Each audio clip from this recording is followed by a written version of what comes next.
I am a USA girl, and the night my mother invited her whole family for dinner changed how I saw love forever. I thought it would be laughter, hugs, and warmth, but instead it became the night I felt erased in my own house, the night I realized silence can hurt louder than screams, and before this night ends someone will say something that breaks me in a way I can never fully heal. If you have ever felt invisible in front of people who should protect you, then this story will stay with you long after it ends.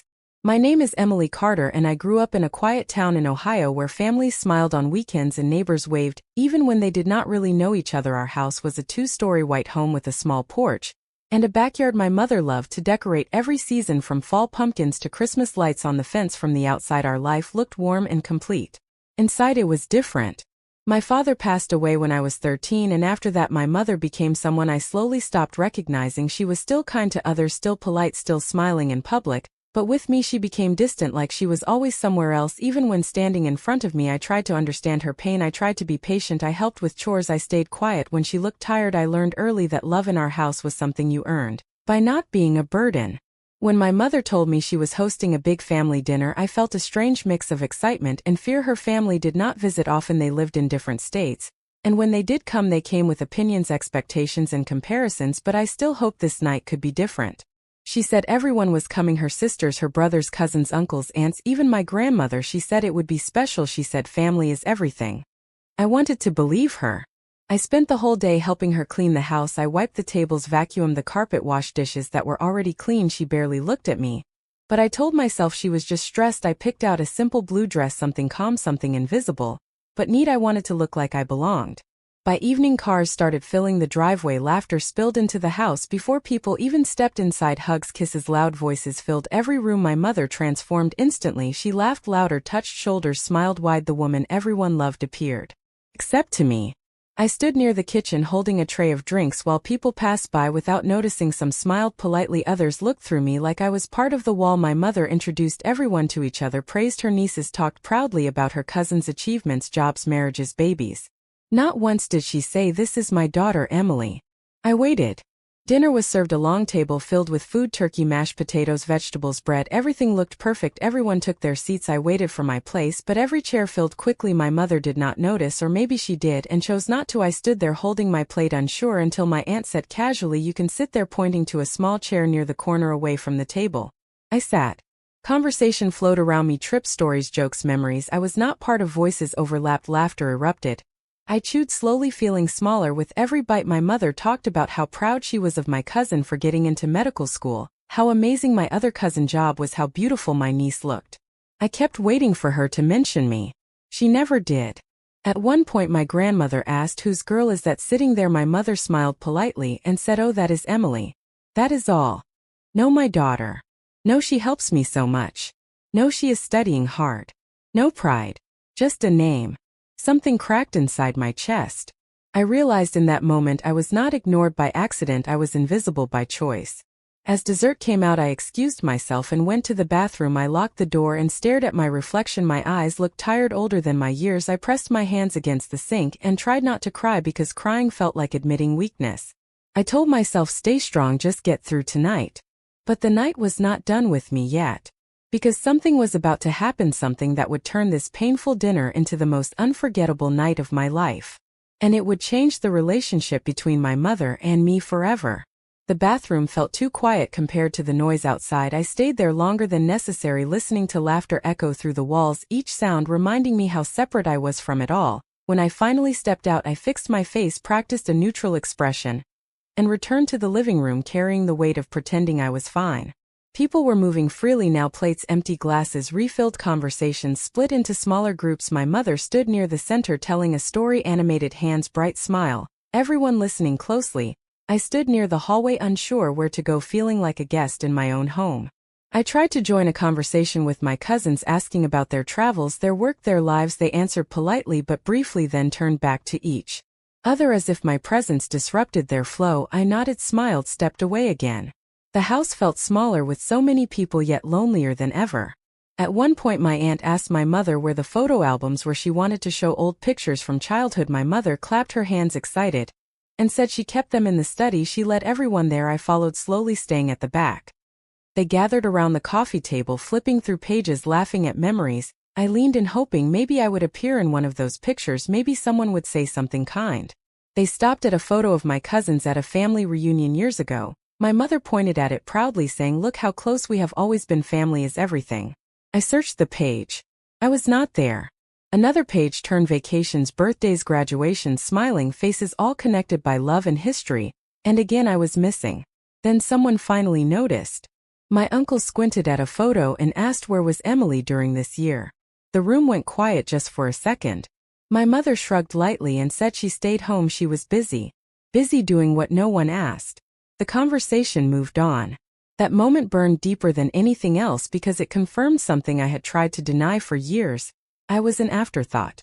Later that night the conversation shifted toward future plans, achievements, expectations. My aunt asked my mother what her daughter was doing these days. She said it casually, not unkindly. My heart started racing. This was it. My mother smiled and said, "Emily is figuring things out." That was all. No mention of my college applications. No mention of my part-time job. No mention of my goals. Just figuring things out. The way she said it made it sound like I was lost, careless, unsure, while everyone else was successful, clear, confident. I felt heat rise to my face, my chest tightened. I wanted to speak, to say something, to defend myself, but my voice stayed trapped inside. I realized I had been silent for years, not because I had nothing to say, but because no one wanted to hear it. I walked to the kitchen, pretending to look for water. My hand shook as I poured a glass. I could hear voices behind me still talking about success, about pride, about family. I wondered where I fit in those words. My mother walked in behind me. She glanced at me briefly and said, "Can you help clear the plates?" Not "Are you okay?" Not "Thank you for helping." Just a task. I nodded. As I carried plates back and forth, I felt like a shadow moving quietly, serving people who did not see me. When I dropped a fork, it made a loud sound. Everyone turned to look at me just for a moment, then looked away. I wanted the ground to swallow me. When everything was clean, people moved back to the living room. Coffee was served. Conversations softened. Some people checked their phones, others leaned back, relaxed. I stood near the doorway again. My mother finally looked at me, really looked at me, and said, "Why are you standing there like that?" I did not know how to answer. She sighed and said, "You could try to socialize more." That hurt more than everything else because it placed the blame on me, as if I chose to be invisible. I wanted to scream, I wanted to cry, I wanted to tell her how lonely I felt, how small she made me feel, but years of holding back kept my mouth shut. Then my cousin Sarah suddenly spoke. She laughed lightly and said, "Aunt Linda, you should hear Emily. She is actually really smart. She helped me with my resume last month." Everyone turned toward me. My heart jumped. My mother looked surprised. For a moment I thought maybe this was the turning point. Maybe she would smile at me, maybe she would say something kind. Instead she laughed awkwardly and said, "Oh really, I did not know that." I smiled weakly. I realized in that moment my mother did not know me at all. The night grew later. People started preparing to leave. Coats were grabbed, hugs exchanged, plans made. My mother stood by the door thanking everyone for coming, smiling like the perfect host. I stood a few steps behind her.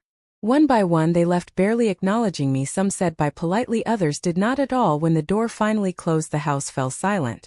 The silence was heavy. My mother turned around, tired but still composed. She looked at the mess still remaining and said, "We need to finish cleaning." Something inside me finally snapped. I said quietly, "I have been cleaning all night." She looked at me annoyed and said, "So what do you think hosting is easy?" I felt tears burn my eyes, but I did not let them fall. I asked her one question that had been sitting in my heart for years. "Why do you treat me like I do not matter?" She froze. For a moment she said nothing, then she sighed deeply and said, "Emily, do not make everything about yourself." That was the moment. I realized the pain was not just about tonight. It was about years of emotional distance, years of feeling unseen, years of loving someone who did not know how to love me back. I turned and walked toward my room. My legs felt heavy, each step harder than the last. Behind me my mother called my name, but I did not stop. I closed my door and sat on my bed, finally letting the tears fall. That night I made a decision, a quiet one but powerful. If my own mother could not see my worth, I would have to learn to see it myself. But I did not know yet that the choice I would make next would shock my entire family. And that the next dinner would not be like this one at all. I stayed in my room long after the house went quiet, listening to the ticking clock, feeling every second pass like a reminder of how alone I was. My phone buzzed with messages from cousins thanking my mother for dinner, none for me. I turned the screen face down and stared at the ceiling, wondering how someone could live in the same house yet feel so unwanted. I stood a few steps behind her. One by one they left, barely acknowledging me. Some said bye politely, others did not at all. When the door finally closed, the house fell silent. The silence was heavy. My mother turned around, tired but still composed. She looked at the mess still remaining and said, "We need to finish cleaning." Something inside me finally snapped. I said quietly, "I have been cleaning all night." She looked at me annoyed and said, "So what do you think hosting is easy?" I felt tears burn my eyes, but I did not let them fall. I asked her one question that had been sitting in my heart for years. "Why do you treat me like I do not matter?" She froze. For a moment she said nothing, then she sighed deeply and said, "Emily, do not make everything about yourself." That was the moment I realized the pain was not just about tonight. It was about years of emotional distance, years of feeling unseen, years of loving someone who did not know how to love me back. I turned and walked toward my room. My legs felt heavy, each step harder than the last. Behind me, my mother called my name, but I did not stop. I closed my door and sat on my bed, finally letting the tears fall. That night I made a decision, a quiet one but powerful. If my own mother could not see my worth, I would have to learn to see it myself.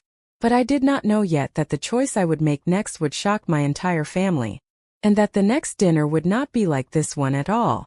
I stayed in my room long after the house went quiet, listening to the ticking clock, feeling every second pass like a reminder of how alone I was. My phone buzzed with messages from cousins thanking my mother for dinner, none for me.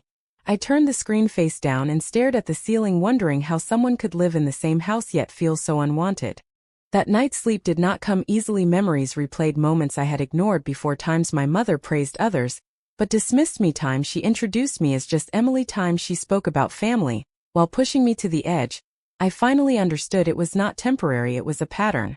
The next morning I woke up early, my eyes swollen, my chest heavy. The house smelled like leftover food and cold air. My mother was already awake, cleaning the kitchen like nothing had happened. She did not look at me when I entered. I poured myself coffee and sat at the table waiting for her to say something, anything, an apology, a question, a sign that she cared. She said nothing. Instead she handed me a list of chores and said, "We have a lot to do today." That was it. In that moment something inside me hardened, not anger, not hate, but clarity. I realized I had spent my whole life trying to earn a love that was never freely given. After that day I stopped explaining myself, I stopped trying to impress her, I focused on myself. Quietly I applied to colleges without telling her, I worked extra hours saving money, I spent nights studying, planning, dreaming. She noticed the distance but misunderstood it as rebellion. One evening she confronted me, asking why I was always locked in my room, why I never talked anymore. I looked at her calmly and said, "You never listened when I did." She looked confused, offended. She said, "I am your mother." I replied, "I know." But I did not say anything else. Weeks passed, then months. I received an acceptance letter from a university out of state with partial scholarship. I held the envelope in my hands, shaking. This was my chance, my escape, my proof. I showed my mother. She glanced at it briefly and said, "That is far away. No congratulations. No pride." I nodded and said yes. I accepted the offer. The day I left she hugged me quickly like a formality and said, "Call sometimes." I loaded my car alone, drove away, watching the house disappear in the mirror.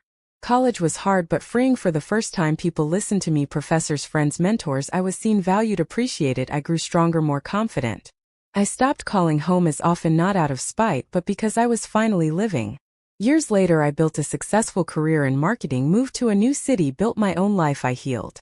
Then one day I received a message from my mother. She said the family wanted to have another dinner, a reunion. She said it would mean a lot if I came. I stared at the message for a long time. I said yes. When I arrived this time it was different. I walked in confident, calm, dressed well, carrying my own energy. People recognized me, asked questions, listened. My mother watched quietly. During dinner my aunt asked what I had been doing. Before my mother could answer I spoke. I talked about my career, my independence, my life. Everyone listened, impressed, proud. My mother sat silent. Later she pulled me aside, her eyes softer than I remembered. She said, "I did not realize how much I hurt you." I looked at her and said, "I know." She asked, "Can we start over?" I thought about the girl sitting in the corner years ago, invisible, broken. I said, "We can try. But this time on equal ground." She nodded. The dinner ended peacefully but differently. This time I was not invisible. I had already learned my worth. And no one could take that away. After that dinner I drove back to my apartment with mixed emotions, relief, validation, and a quiet sadness that came from realizing how long it took for my mother to truly see me. The city lights blurred through my windshield as memories from my childhood surfaced, moments I once blamed myself for moments I now understood were never my fault. For weeks after that night, my mother started calling more often. Her voice sounded careful, like she was afraid of saying the wrong thing. She asked about my work, my schedule, my health, things she never asked before. It felt unfamiliar, almost awkward, but also strangely hopeful. I did not rush into closeness. I had learned that healing does not come from pretending the past did not happen. It comes from moving slowly with honesty. One afternoon she asked if she could visit me. She said she wanted to see my place, see my life. I hesitated, then agreed. When she arrived, she looked around quietly, touching the walls, looking at my books, my photos, my framed certificates. She stopped in front of one picture of me, smiling at a work event, and said softly, "You look happy." I said, "I am." She nodded like she was absorbing something important. We sat down with coffee the same way I once waited for her to notice me at our kitchen table. This time she was the one unsure of what to say. She finally spoke and admitted something she had never said before. She told me after my father died, she lost herself. She said she saw too much of him in me, and it hurt. She said instead of healing, she built walls, and I happened to be on the wrong side of them. Her words did not erase the pain, but they explained it. I told her what it felt like growing up invisible, how silence shaped me, how that dinner broke something, but also woke something inside me. She cried. Not loudly, not dramatically, just quietly. For the first time, I did not feel responsible for fixing her pain. I just listened.